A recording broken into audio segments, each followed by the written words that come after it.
Hello, everyone, and welcome to episode 8 of the One Team Inertia podcast. After another successful weekend away as a Kelly fan, an 0-0 draw to Hearts, another point on the board to kick us off at the start of this season. We're all on a high and looking forward to the Celtic Cup game coming up this weekend. But without further ado, it's myself, Adam Lyon, alongside Kieran Calderwood and Andrew Milligan as always, as we said, another good game for Killie on Sunday. A good 0-0 draw, well worthy of the point in the end. A very difficult place to go, and keeps up her unbeaten record at the start of this season with 4 points from a very difficult two opening fixtures.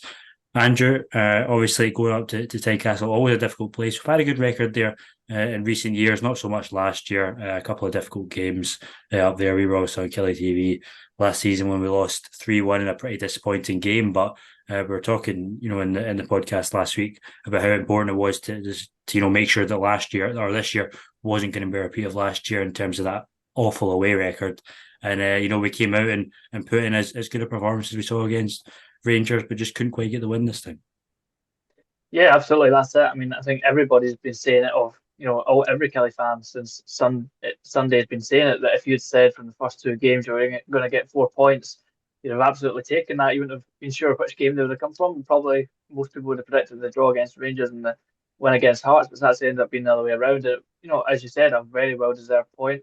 Not an easy place to go, especially second game of the season. Trying to get up to speed with the new players they've brought in, but carried on that momentum from the game against Rangers into that game at Tynecastle, so thoroughly deserved the point. I don't think Hearts are quite up to speed yet. They look, below par, and I'm sure they will improve. But you know, take nothing away from ourselves. We're well deserved the point, and even had chances, better chances than Hearts did to get all 3 points from that game. Unfortunately, we weren't able to take our chances in the game. But no, we can't complain at all. That's two really solid results from two games, and really gets us off to a great start in the league after being so worried about where we'd be after these first two games when the league fixtures came out. But no, we've absolutely done brilliantly to find ourselves with four points after two games, and most importantly, almost two clean sheets as well.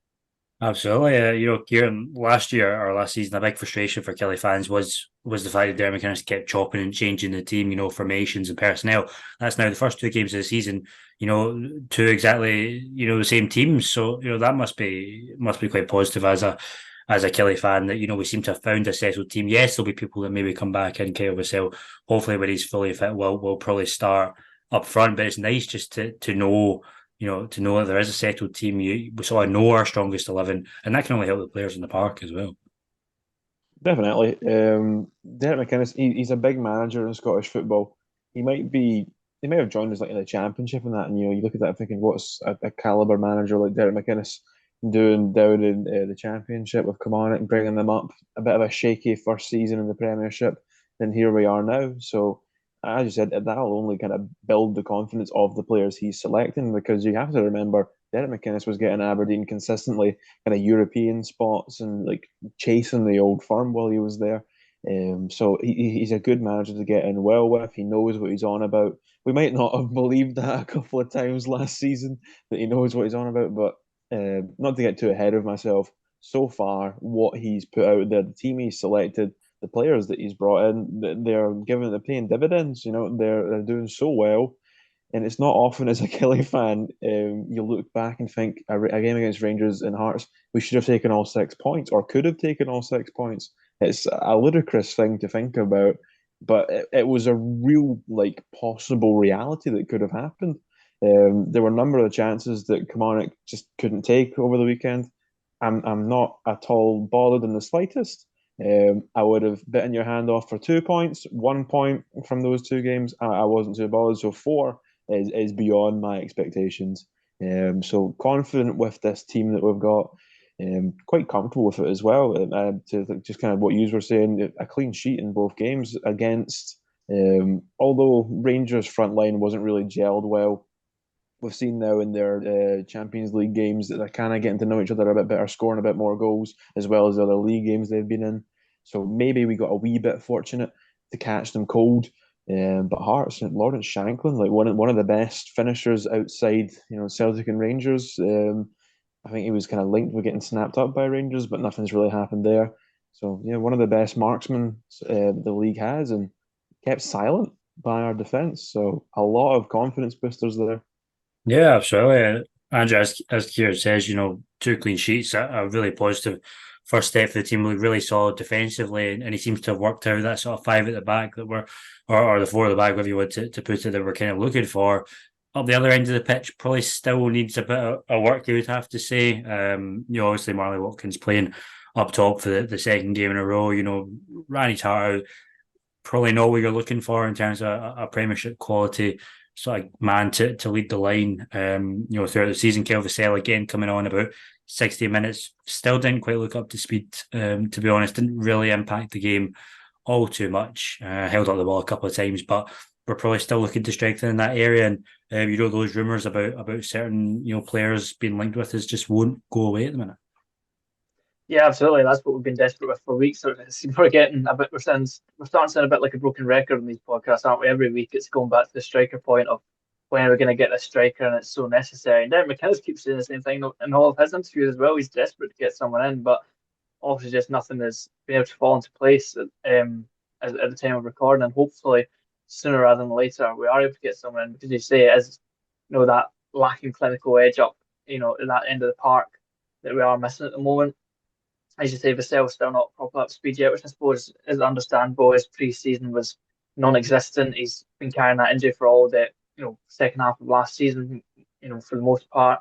So it's also going to take him some time to get up to speed. And in the meantime, and even once he's back to his best, we're going to need somebody up there either alongside him or to play when he's not playing. And to try and find that is going to be the hardest thing. But hopefully we're able to do so, because there was a few chances, as you say, that we had. I remember there was Danny Armstrong one back post where him and Robbie D's kind of got in the way of each other, and then there's another good chance with Matt Kennedy where he had a good run through, and then his shot ended up getting deflected out for a corner and stuff like that. But overall, we need a striker up there who you can count on when these chances come for them, that they're going to be able to take them and perhaps even be able to create more chances off the back of having a good striker up there as well. So, days are ticking down. We're half of August left before the transfer window shuts. Hopefully, we're able to get something in. Otherwise, we could be ruining that as we move on to the later parts of the stage.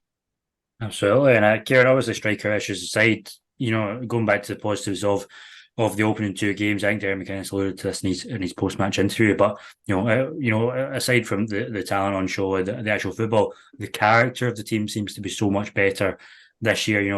Too many times last season, we would concede the first goal and we can completely crumble, and we saw that away to Dundee United, we get beat by 4, away to Livingston, beat by 3, and so many more. But this year there seems to be a real sort of togetherness about the team. They're all willing to put in the effort for the full 90 minutes and keep going. And yeah, we had to, the last 10, 15 minutes of the game, we really had, it was really, back to the wall stuff, and we had to really put our bodies on the line. But it seems like this year he's been able to form a team that are willing to do that, and the fans are connecting with that, aren't they? Definitely, because I know personally myself, when you see a player like playing for the badge, playing for each other, it inspires you. It makes you think, oh, hang on a second here, these players actually care with what's going on.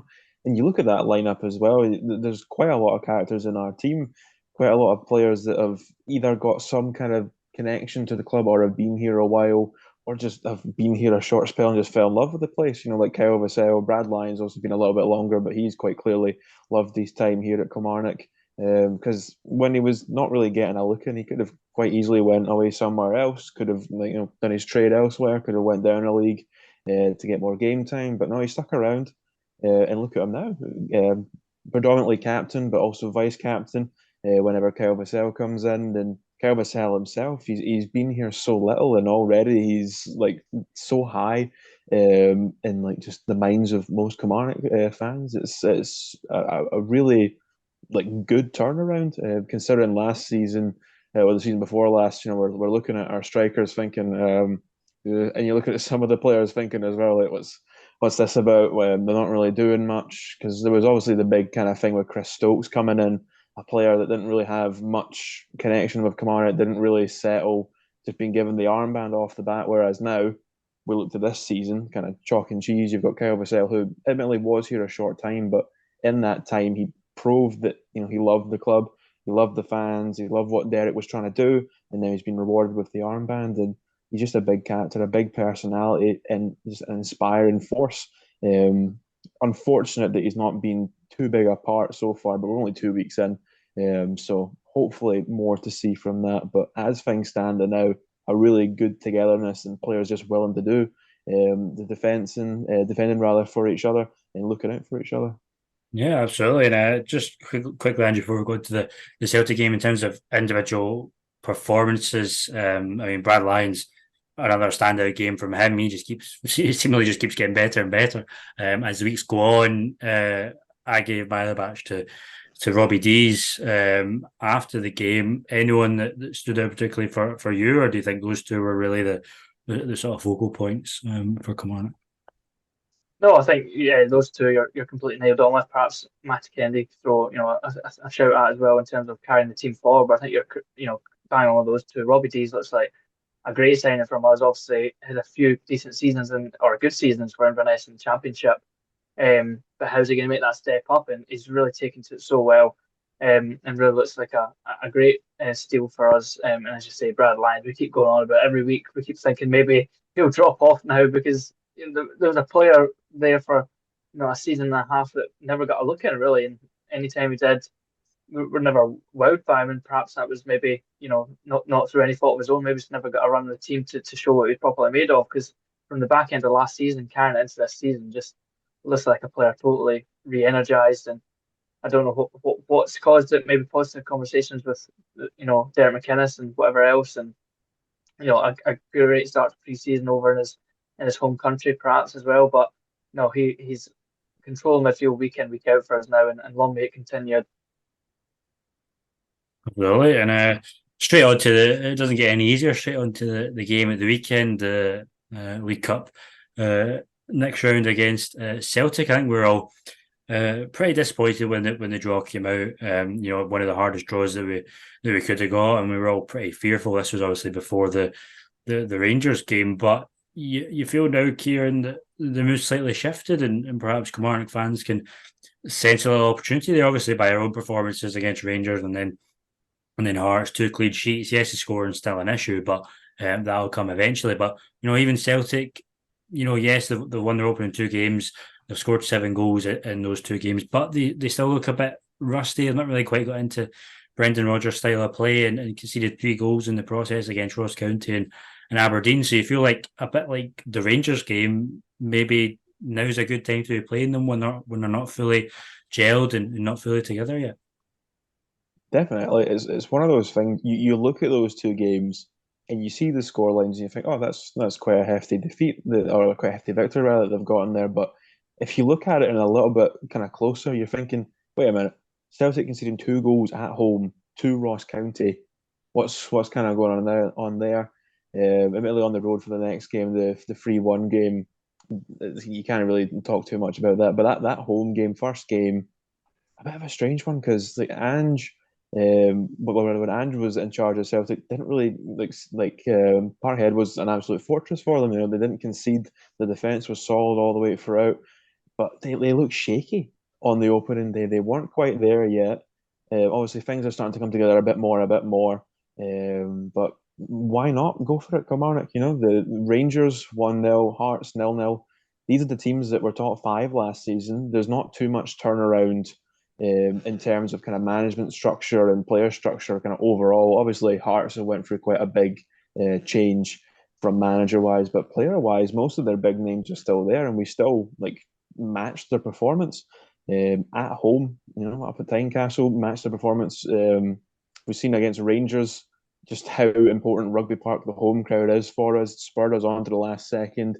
It's completely nullified the atmosphere from the Rangers fans. So, I mean, Celtic, it doesn't seem like too far a jump to kind of think, hang on a second, we might get something here. And it's the best opportunity that you're going to get because Celtic, they're expected to make it to the final. They're always expected to make it to the final. There's rarely a season when they don't. So why not face them early on? Face them on your home ground, one-off game, give it your best go. Just go for it. I'm not going to get angry if Kilmarnock get knocked out at this stage in the tournament. Yeah, absolutely. And as you say that, Kieran and Andrew, Kilmarnock fans will rightly feel a bit more confident given the results of the last couple of weeks. But we've still got to remember, as Celtic, they can still hurt you even if they're not at their best. Aberdeen saw that at the weekend. So you'd probably still go into this. Kilmarnock aren't going to go at them in all senses, are they? Celtic are going to still have 70-80% of the ball, and Kilmarnock just try and pick them off on the counter attack with Matt Kennedy and Dan Armstrong. Yeah, absolutely. Got to see a similar game plan to the one we saw against Rangers on opening day, because it worked so well for us, not sitting in too much and not giving them too much time, pressing at the right times, and often win the ball high up as well. But watching Celtic in these opening two games against Ross Kent and Aberdeen has been a really bizarre one. As Kieran said, looking at the score lines, you think it'd been dominant, but both games Celtic were below par, and just they picked their moments and came good at the right points in the games and took their chances as they came along. And it's almost as if Rangers, and excluding the Leinster game, if you take Rangers against their opening game against us, not at their best and weren't able to find the victory, whereas Celtic not at their best, but have still been able to find two victories against Ross County and Aberdeen and scoring plenty of goals as well. The attack certainly no problem. It's the defence that, as Kieran said, looking a little bit shaky at the moment, and perhaps Kilmarnock can take advantage of that. But keeping the Celtic attack out will be the most difficult part. But we're able to do it against Rangers, and as you say, Adam, got to try and stick with a similar game plan. We can't sit in too deep, but then at the same time we can't become too overconfident and just think we're going to absolutely stroll the game, because of course we're not going to. Celtic is the best team in the country we're against, so it's about trying to find that balance for us in this game, and hopefully able to do so. We've got to remember it as a cup game, of course, so there's no playing out for the draw or anything of that like. So hopefully, we're just able to give it a good go, and even if we're going out the cup at the end of the game by 1 goal or 2 goals, as long as we put a solid enough performance in and can take that into the league campaign the following week, then we'll take that. Yeah, it's just continuing that momentum, isn't it, Kieran? I mean, putting two good performances the opening couple of weeks. We've got some big games coming up in terms of teams, sort of in and around us, starting with Motherwell away the week after the Celtic game. But it's about maintaining that momentum, put in another strong performance, hopefully a good, solid defensive performance, and just, keep that positivity going. Because as Andrew says, even if we do lose by a goal or two, as long as we're in the game, we're competitive, and we're not getting, battered like we have seen before, then I think Kelly fans will be pretty, happy with that. Definitely. Just to kind of tie into points we were mentioning earlier about the away form of last season. That's why Kelly fans were getting so annoyed. That's why personally I was getting so annoyed. It wasn't that we were losing constantly on the road. It was that we were showing no sign of improvement, no sign of determination, grit, any of those kind of cliche words you would use. There was just nothing.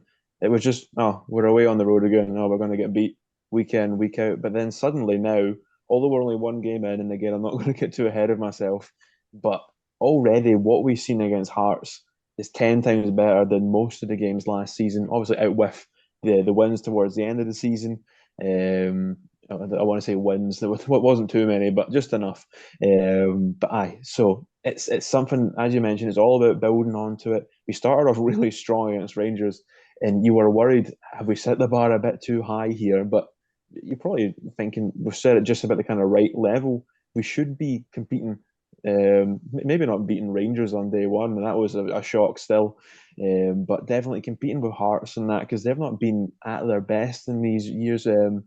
So it's going to be an interesting one to see. Hearts getting obviously kind of carried through by their good quality players, is Lawrence Shanklands, etc. All that kind of stuff. It's the big budgets of the Edinburgh teams helping them out. But we've seen weak points last season. We've also seen quite a few weak points already at the start of this season for the top teams. So it's going to be an interesting one to see, especially if Derek McInnes can keep the Kilmarnock players inspired and keep them going like this week in and week out. Yeah, absolutely. And with that, it comes to prediction time. We'll start with you, Andrew. What do you think it's going to be? I don't think I believe this with my head, but I'll go with my heart and say 2-1 Kilmarnock. In terms of goal scorers, I'll go for Kieran and and Matty Kennedy. Yeah. I've got this in my head. I've been thinking it for a wee bit. I think 1-0 Kilmarnock, Stuart Finlay header. I knew that was going to come out of your mouth, because that's exactly what I was thinking as well. I'm going to have to go something different. No, I'll stick with that. I think you're right. It's written in the stars, and 1-0 Kilmarnock, Stuart Finlay to score again. I think it has to be. So here's hoping that comes true.